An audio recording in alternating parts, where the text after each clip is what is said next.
Welcome to Attleboro Update. With great local man in need of a kidney receives the gift of life, festivities for the Big Read are in full swing, and partner organization Triborough Youth Theater showed that Attleboro.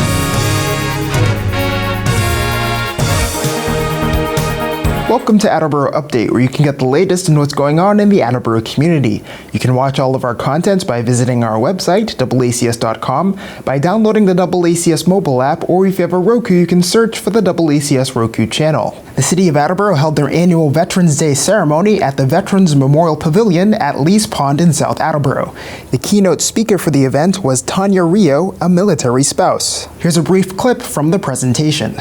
I'm honored to speak to you about my experiences as a military spouse and the trials and tribulations, the challenges and issues that we may have gone through as a military family. About 4 years ago into our marriage, I was heavily pregnant with our second child, and my husband had asked me to pick him up from his weekend drill. I remember him asking me to come and to meet with the Family Readiness Group, or otherwise known as the FRG, and his suggestion that I should be involved with them. At that time, I didn't know that he and his unit were expecting a deployment to Bosnia very soon, and that he was trying to connect me with others that were going to be going through the same experience that I was. Because no matter how much your family, your non-military family and friends want to be there for you during deployment, they don't understand what you're going to be going through, like those that are going to be going through it with you.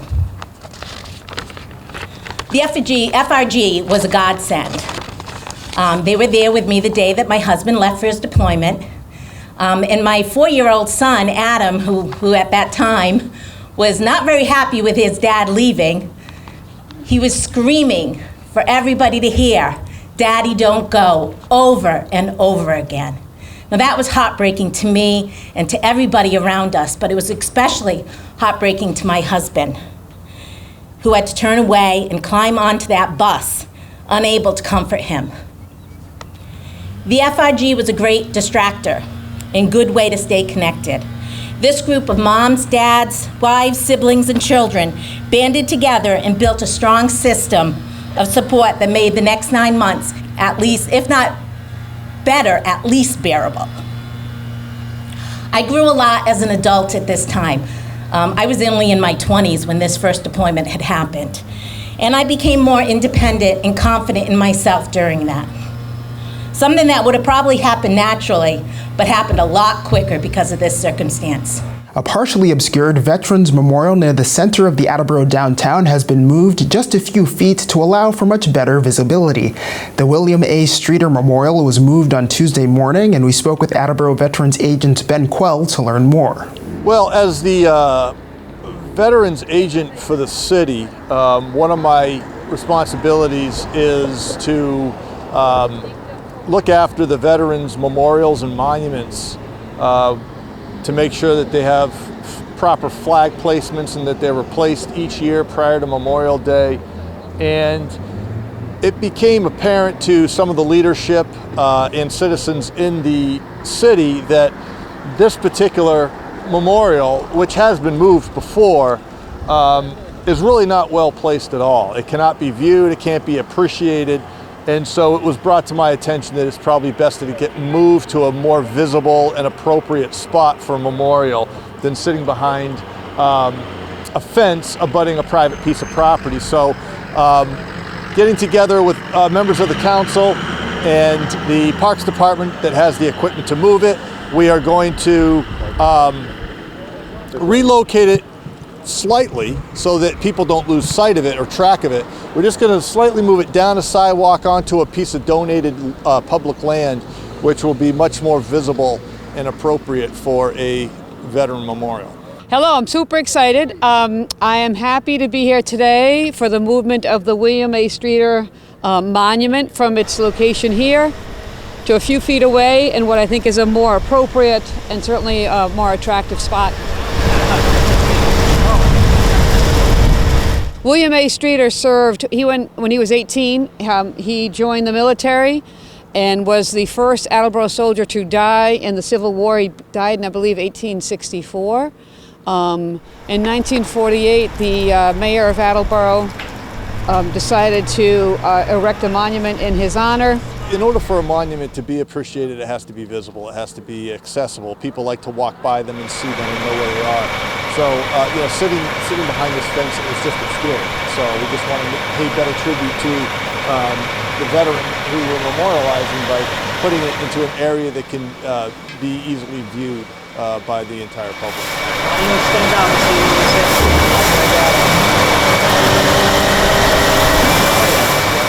A constituent brought this project to my attention, and I came by. I'm like, yeah, I didn't even notice it. I'm sad to say I hadn't noticed the monument before it was brought to my attention. So I drove by. I reached out to Mayor Heroux and Veterans Agent Ben Quayle about moving it, and Derek Coursey. And in talking to Frank Cook, former president of the Municipal Council and a historian, Frank told me he had been working on this project with former Mayor Dumas years ago, and it just never came to fruition. So I started emailing, got Frank in the loop, and I'm very happy to say that the mayor, Ben, and Derek are all very supportive of moving it. And so after many years of being talked about, it looks like it's finally happened. To honor, these monuments are important. It's important to remember the past, to honor our veterans, to honor our military history, because, can't forget the past. You know what they say. If you forget about history, you're doomed to repeat it. So I think it's always important, particularly in something so monumental as the Civil War. And that this gentleman went in at 18 and died when he was maybe 22, 23 years old. So it's super important to acknowledge his service and the service of this. If you acknowledge one, in my opinion, you acknowledge them all. So. But what I'll do is I'm going to work with the city leadership to come up with something official to something we can put out to the public so they know that it's been taken care of and that it hasn't moved that far. They can still come down here and find it pretty easy. So that'll be done very soon. We haven't set a solid date though yet. The City of Attleboro is in the process of upgrading the water infrastructure to meet new state requirements limiting PFAS chemicals in the water supply. PFAS compounds are often used by manufacturers in the creation of non-stick waterproof products. In 2021, the Mass DEP began regulating the compound in the state's water supply, and Attleboro's Wading River treatment plant has been out of compliance. The plant is currently offline, and Attleboro Mayor Paul Heroux gave us an update on the construction. Here to chat about the water in Attleboro. Right now, all of the water in the city is coming from West Street, which means that the city is in compliance with the new state standard concerning PFAS. PFAS is an organic compound. It's basically like what we call the forever plastics, and it's found in makeup. It's found in certain fire retardant materials and Gore-Tex, Teflon coating, and that stuff washes off and ends up in the water stream.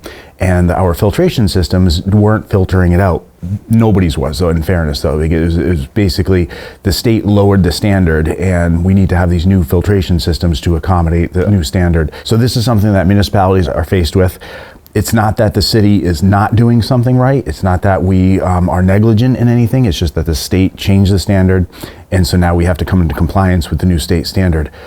So there are two sources of water supplying water to the residents of Attleboro. The main one is at West Street, and that's the one that's on 123, and people drive by that all the time. And then there's another one at Wading River, and that's in Mansfield. And the one in Mansfield is the one that was a concern because there was some PFAS coming downstream from somewhere else outside of the Wading River plant and made its way into the Wading River water supply.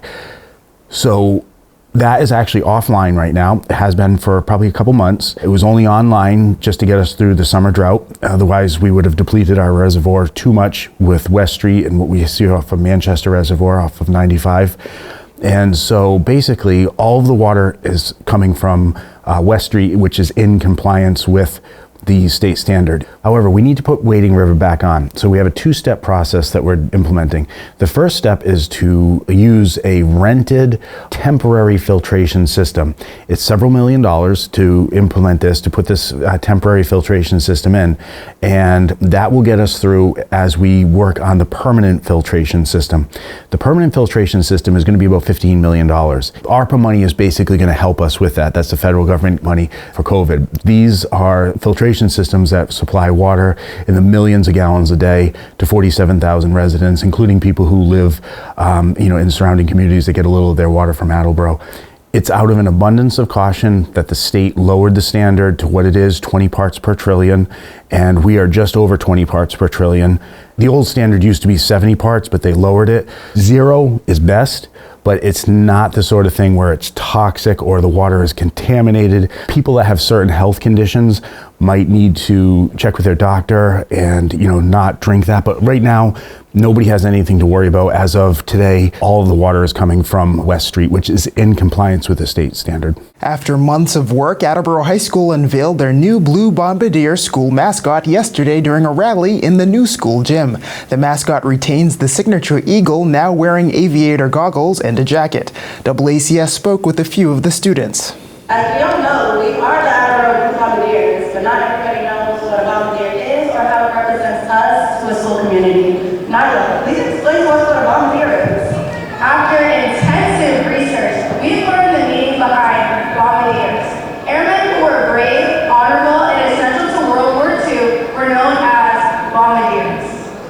Many of them were high schoolers, just like us, and had to drop everything to save our country. Hello, my name is Nehemiah Franco. I'm a junior at Attleboro High School, and this is our marketing project that we've been working on for over a year now. It started as a group thing, it continued as a group thing. We've had lots of help from TV broadcasting and other CTEs. It's been really good so far. We made a lot of progress. We're finally about to make our big reveal of our AHS mascot, the Blue Bombardiers.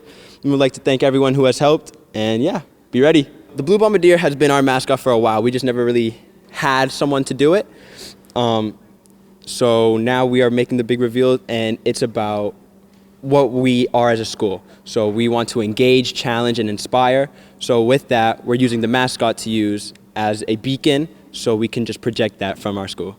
I've always been a bit of a showman. I've had a lot of energy, and I think that I'll be a perfect fit for our mascot and to bring the school together. Go Blue! My name is Dominic Taylor. I'm a senior at Attleboro High School, and we are rebranding the high school and unveiling the new mascot. Our goal with the new mascot is to make it more relatable to the students and really rebrand the meaning of a bombardier and just follow what their values were and their characteristics. Along with the characteristics, we wanted to do some of the original features. So he's got like the goggles, he's got the whole hat, and of course the vest, because here at Attleboro, we used to make the pins. Attleboro was the jewelry capital of the world at one point, so we made the pins that went on the vest. So we really wanted to include that in the look of the mascot. Hi, I'm Michaela Crisafulli. I'm a junior, and I am part of the marketing program at Attleboro High School, and I have designed and been a part of creating and putting together all the backbone stuff of this event today.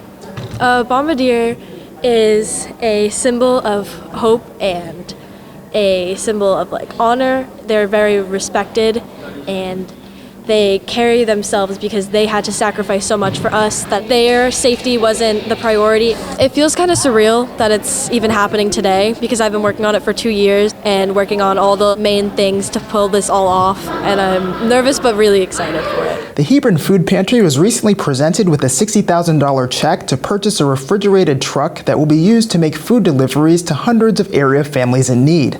The funding was included as part of the recently approved state budget, and several state dignitaries participated in a check presentation outside of their location on Sanford Street. My name is Heather Parika. I am the Vice President of the Board of Directors for the Hebron Food Pantry. Today we're very, very lucky to have many of our state dignitaries here, Senator Feeney, Representative Hawkins. They are presenting us with a symbolic check of $60,000 that has been earmarked from the state for us to purchase a refrigerated truck so that we can expand our services and provide home delivery to individuals and families in need, as well as our ability to pick up donations from grocery stores, Stop and Shop, Target, Trader Joe's. They are all incredibly generous and donate about 8,500 pounds of food to us weekly. So this will make it a lot easier for us to help feed the people, because that's what we do.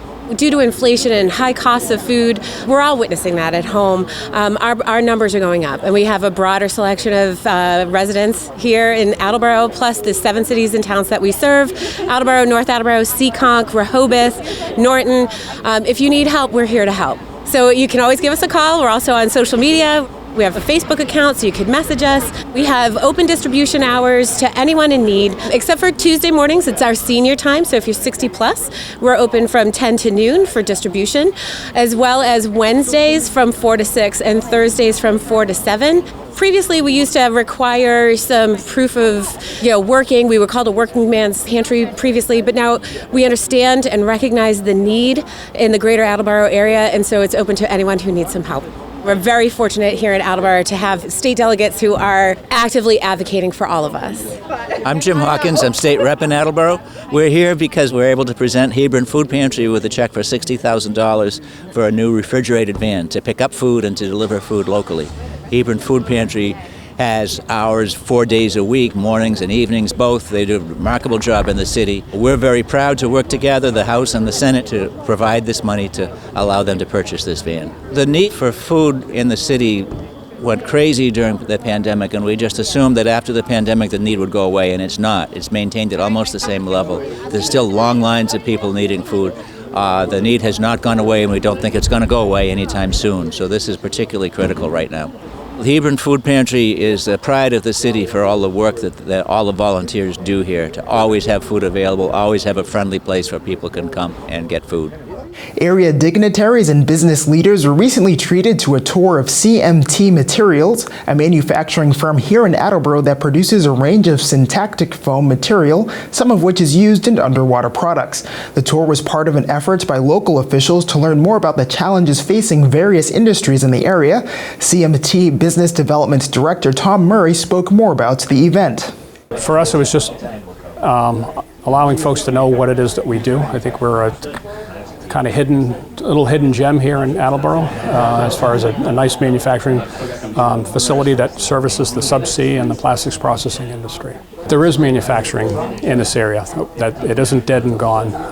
There are folks who are like ourselves who are doing some interesting work.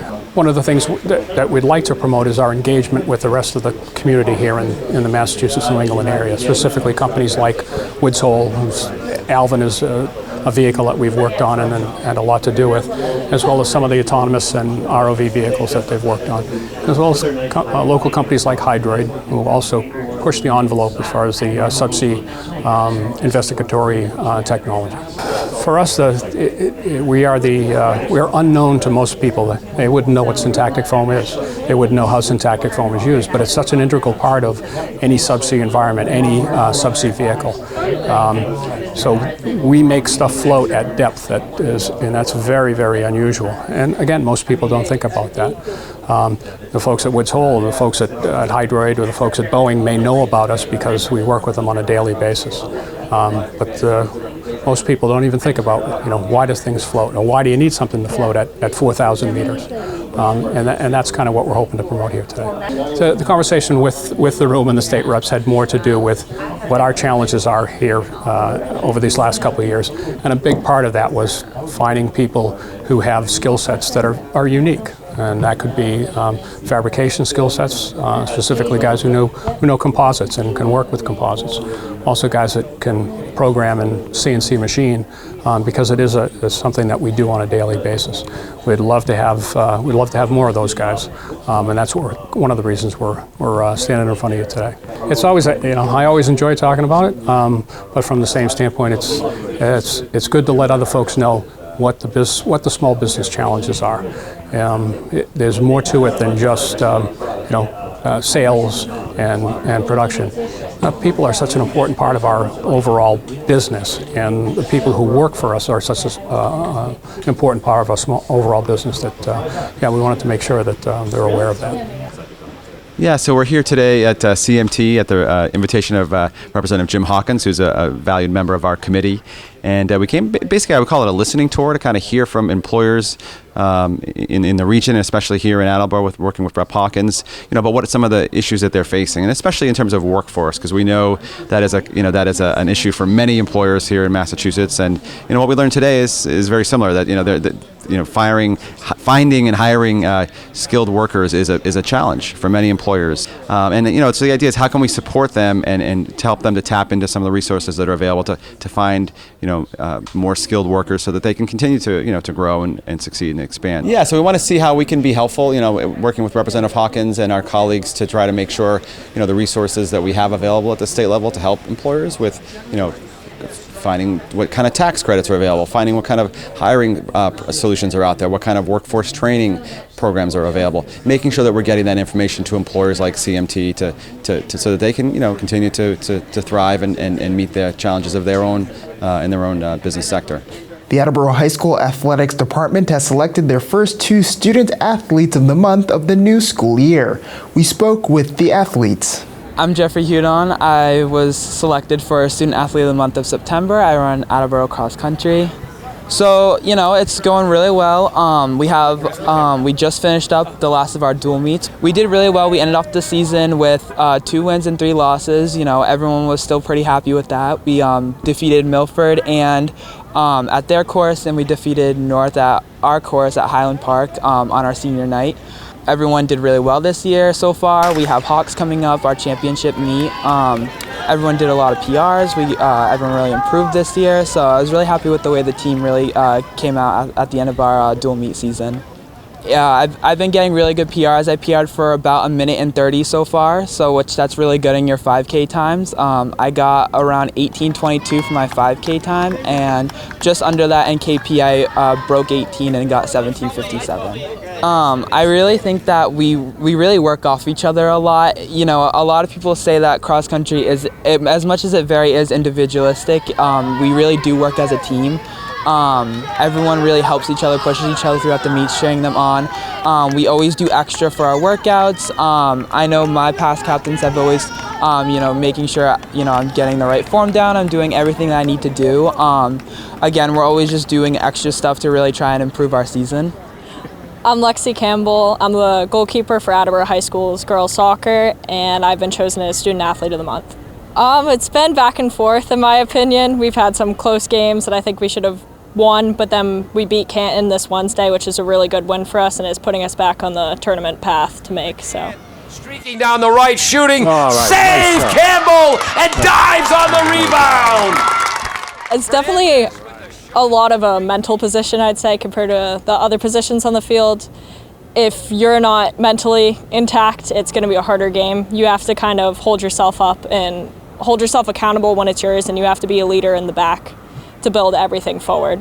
We have a bit younger of a team this year, and we've had a few senior injuries, so there's a lot of freshmen playing, a lot more sophomores, and from not having played with a lot of them, I feel like we've actually had really good team chemistry, and I feel like we feed off of each other, and it's more of a positive working environment, so I think that's good. I recently committed verbal commitment, and I'll sign my contract in November. I'm playing Division II at Post University in Connecticut. I like the Division II play that they offer there. They have a really strong major for criminal justice, which is what I want to go into, and I love the coach, and the team chemistry seems exactly like what I want. That's all for this week's edition of Attleboro Update. From everyone here at AACS, thank you for watching.